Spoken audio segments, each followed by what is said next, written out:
الشیطان الرجیم بسم اللہ الرحمن الرحیم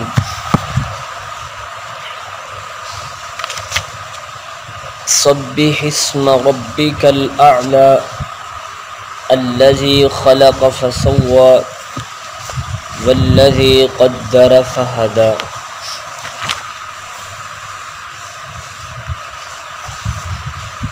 محترم سامعین، سورۃ الاعلی جو مکی صورت ہے، اس کی ابتدائی 2-3 آیات کی تلاوت کی ہے۔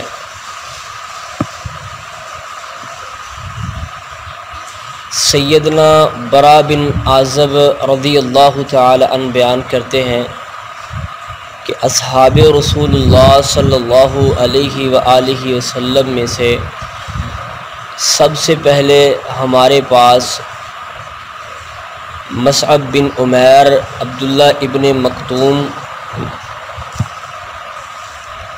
تشریف لائے۔ انہوں نے ہمیں قرآن مجید پڑھانا شروع کیا۔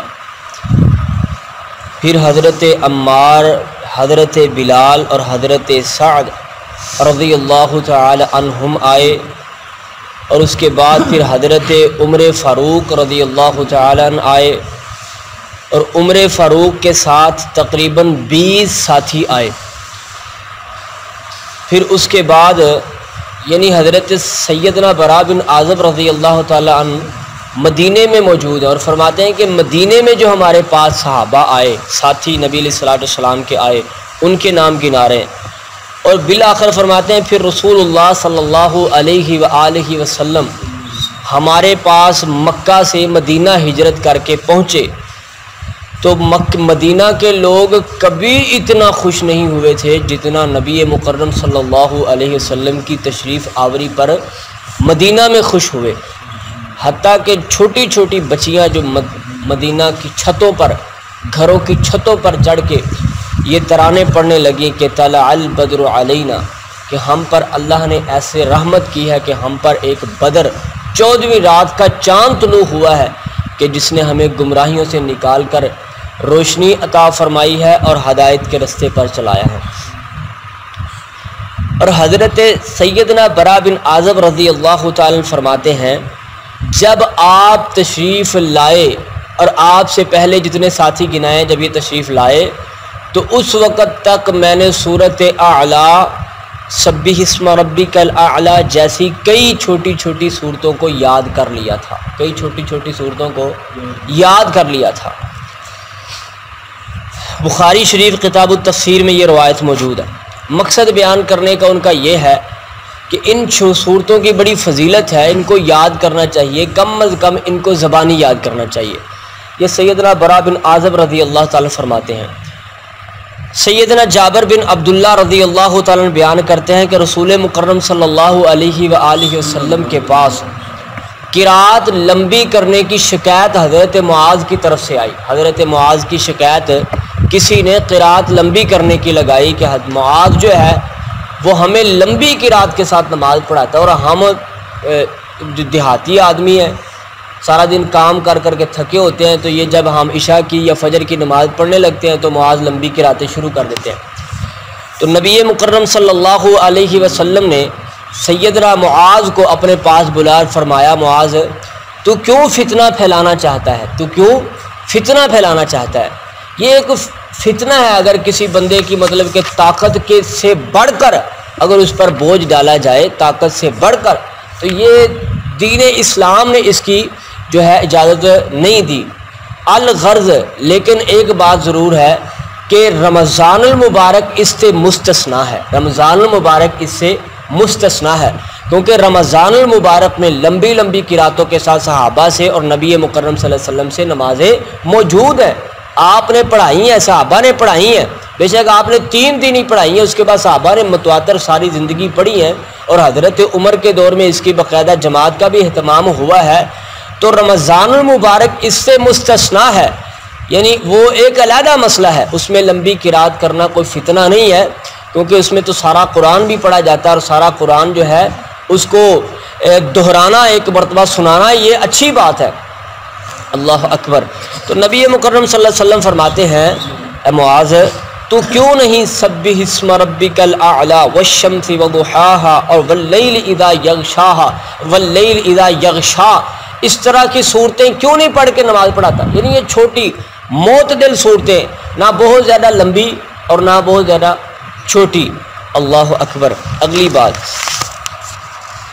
سیدنا نعمان بن بشیر رضی اللہ تعالی عنہ، نعمان بن بشیر رضی اللہ تعالی عنہ بیان کرتے ہیں کہ نبی مکرم صلی اللہ علیہ وآلہ وسلم سبح اسم ربک الاعلی یعنی سورہ اعلی اور سورہ الغاشیہ هل اتاک حدیث الغاشیہ جس کی تفسیر میں نے آپ کے سامنے مکمل کر دی ہے، سورہ غاشیہ کو عیدین میں بھی اور جمعہ میں بھی پڑھتے تھے۔ عیدین میں بھی یعنی عید الاضحیٰ عید الفطر کی نمازوں میں بھی پڑھتے اور جمعہ کی نماز میں، اور اگر جمعے والے دن ہی عید ہوتی، جمعے والے دن ہی عید ہوتی تو آپ عید کی نماز میں بھی وہی دو صورتیں پڑھتے اور جمعے کی نماز میں بھی یہی دو صورتیں پڑھتے۔ اللہ اکبر۔ سیدنا ابی بن کعب رضی اللہ تعالی عنہ بیان فرماتے ہیں کہ آپ وتر کی نماز میں، کون سی نماز میں؟ وتر کی نماز میں سبح اسم ربک الاعلی یعنی سورۃ اعلی، قل یا ایھا الکافرون یعنی سورۃ کافرون، اور قل ھو اللہ احد سورہ اخلاص کو پڑھا کرتے۔ تین صورتیں، تین وتروں میں یہ تین صورتیں پڑھا کرتے۔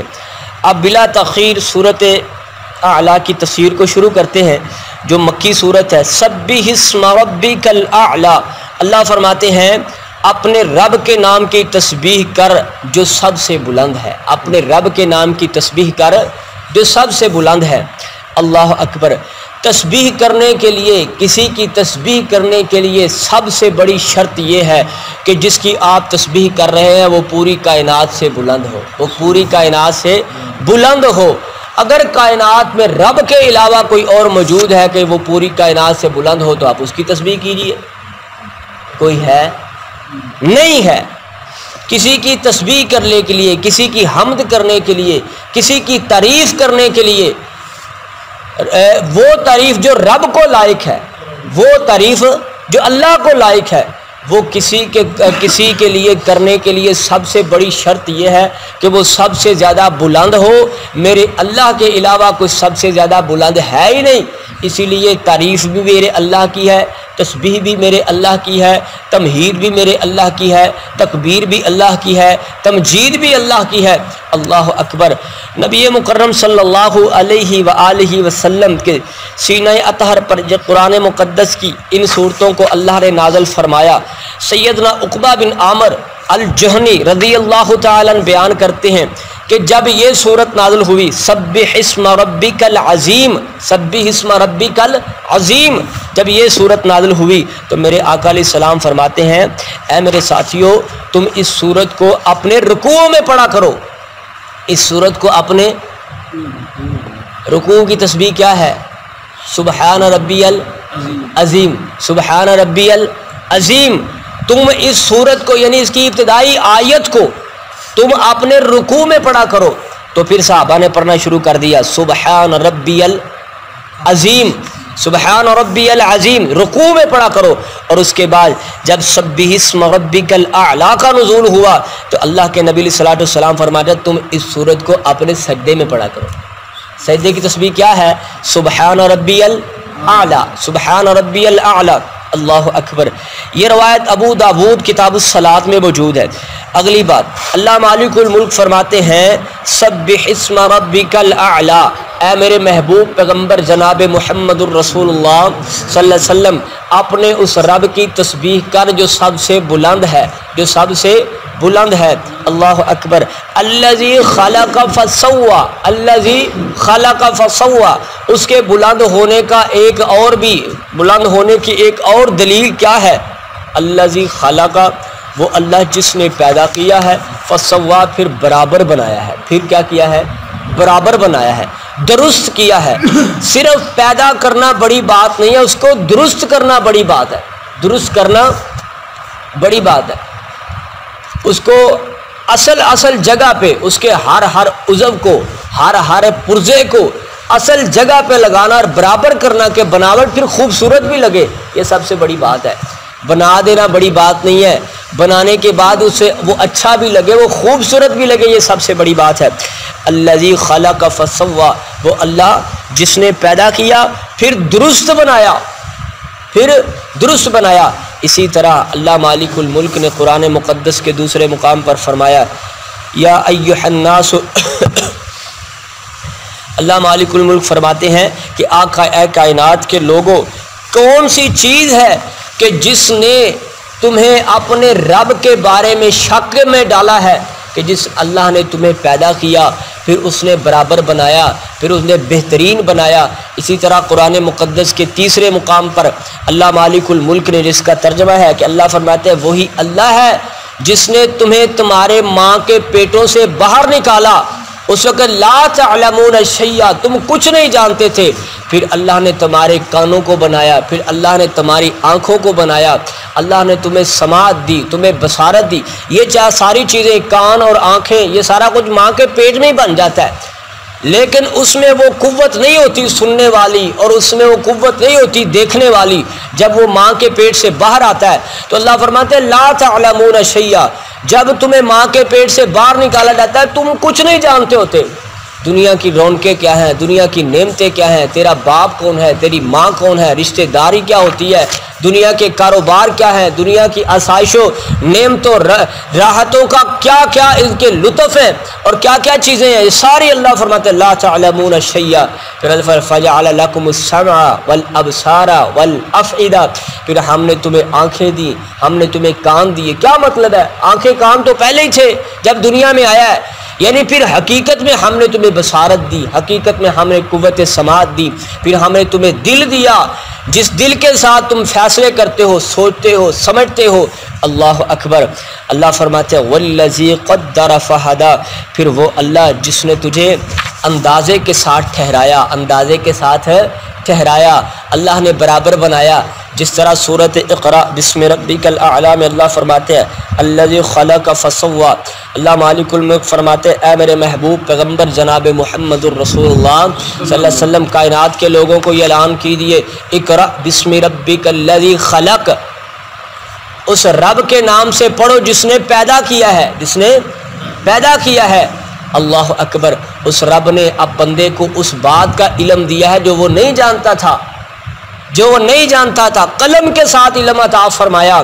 اللہ نے جمے ہوئے خون سے پیدا فرمایا، پھر اللہ نے برابر پیدا کیا، بہترین پیدا کیا، اعلیٰ ترین پیدا کرنے کے بعد اللہ اکبر پھر اس کو دنیا میں بھیجا۔ اسی طرح قرآن مجید کی متعدد آیات ہے، بے شمار آیات ہیں جس میں اللہ نے انسان کی پیدائش کے مرحلوں کو بیان فرمایا ہے۔ اب ان ساری آیات کو پڑھا جائے اور ترجمے کو بیان کیا جائے تو بات بہت لمبی ہو جاتی ہے۔ نبی مکرم صلی اللہ علیہ وآلہ وسلم کے سینہ اطہر پر اللہ نے اس سورت کا نزول فرمایا سبح اسم ربک الاعلی، اپنے اس رب کی تسبیح بیان کیجئے کہ جو سب سے بلند ہے اور جس میں یہ ساری قوتیں، طاقتیں، جرتیں، صفات موجود ہے۔ اور سب سے بڑی بات یہ ہے کہ تیرا رب بلند بھی ہے اور ہمہ قسم کی کمزوریوں سے پاک بھی ہے، ہمہ قسم کی کمزوریوں سے پاک بھی ہے۔ بیوی کمزوری ہے، اولاد کمزوری ہے، بھائی کمزوری ہے، باپ کمزوری ہے، ماں کمزوری ہے۔ کیسے کمزوری ہے؟ اکثر لوگوں کو ایسے دیکھا ہے جو بچوں کے پیچھے، بیوی کے پیچھے، ماں باپ کے پیچھے ایمان کا بیڑا غرق کر لیتے ہیں۔ کیا کہتے ہیں؟ جی ہماری کمزوری ہے، کمزوری ہے۔ حرام کھانے پر، حرام کمانے پر، حرام کا لقمہ نگلنے پر مجبور ہو جاتے ہیں، حرام اپنے بچوں کو کھلانے پر مجبور ہو جاتے ہیں۔ کیا کہتے ہیں؟ جی بچے کمزوری ہیں، بیوی کمزوری ہے، یہ ساری چیزیں کمزوری ہیں انسان کے لیے۔ لیکن اللہ کے محبوب علیہ الصلوۃ والسلام کی واحد ذات ہے کہ جس کے لیے اللہ نے یہ ساری چیزیں کمزوری نہیں بنائی، بلکہ اللہ نے اپنے نبی کو بیوی دی ہے تو وہ بھی دین بنایا ہے، بیٹے دیے تو وہ بھی دین بنایا ہے، بیٹیاں دی تو وہ بھی دین بنایا ہے۔ دن میرے آقا کا وہ بھی دین ہے، رات میرے آقا کا وہ بھی دین ہے۔ اللہ سے دعا ہے اللہ ہمیں ہمہ قسم کی کمزوریوں سے اور ہمہ قسم کی لاچاریوں سے بچنے کی توفیق عنایت فرمائے۔ کچھ تو کمزوریاں ہوتی ہیں اور کچھ بندے نے خود اپنے اوپر سوار کی ہوتی ہے، یہ بھی میری کمزوری ہے، وہ بھی میری کمزوری ہے۔ میں مانتا ہوں یہ ساری کمزوریاں ہیں، لیکن اللہ کے دین کے سامنے، حلال کھانے کے سامنے، حلال کمانے کے سامنے، عبادات کے سامنے کسی چیز کو کمزوری بننا چاہیے نہیں بننا چاہیے۔ اللہ سے دعا ہے اللہ مجھے بھی اور آپ کو بھی سمجھنے کی اور عمل کی توفیق عنایت فرمائے۔ وآخر دعوایا ان الحمد للہ رب العالمین۔